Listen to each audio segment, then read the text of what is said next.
আসসালামু আলাইকুম।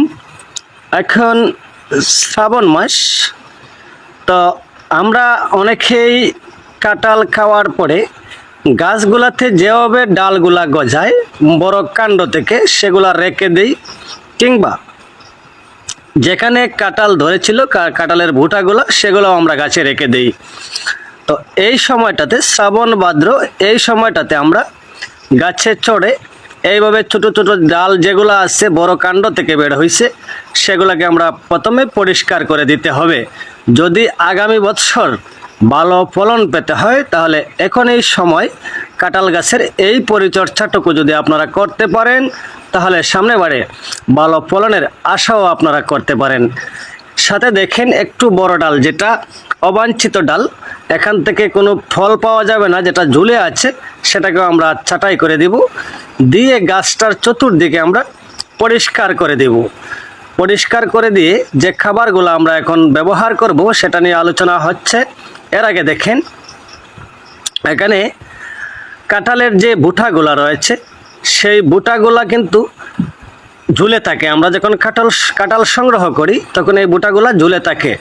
এই বুটাগুলাকে ঠিক এইভাবে গোড়া থেকে এটাকে সরিয়ে দিবেন। গোড়া থেকে একেবারে কাণ্ডের সাথে লাগিয়ে এগুলাকে সরিয়ে দিবেন। এগুলাকে যদি সরিয়ে না দেন তাহলে সামনেবারে ভালো ফলন পাবেন না। আর সাথে যে চিকন ডালগুলা বড় কাণ্ড থেকে আছে সেগুলো তো সরিয়ে দিবেনই।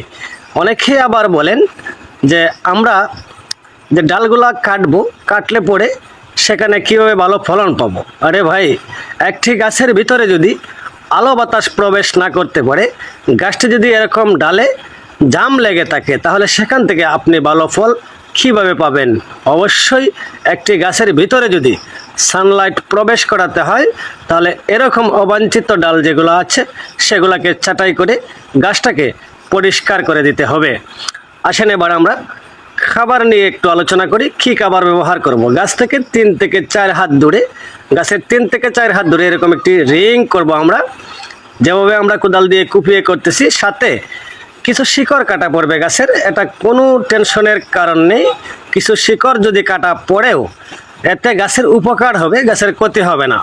এরকম কুপানোর পরে আমরা যখন একটি রিং ব্যবস্থা করব, রিং পদ্ধতিতে আমরা সেখানে 20 থেকে 30 কেজি গোবর, 500 gram TSP, 400 gram gypsum, 300 gram muriate of potash আমরা দিয়ে দেব।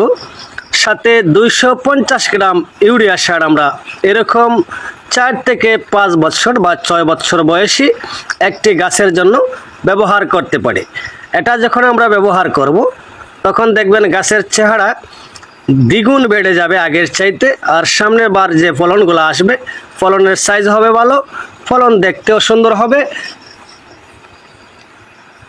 ভালো ফলন পেতে হলে এখন এই সময় আপনারা এই কাজটি করে নেবেন।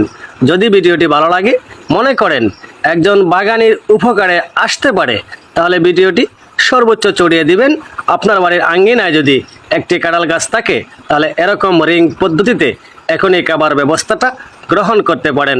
সবাই ভালো থাকবেন আর সুস্থ থাকবেন। সকলের সুস্বাস্থ্য এবং দীর্ঘায়ু মঙ্গল কামনা করে বিদায় নিচ্ছি। আল্লাহ হাফেজ।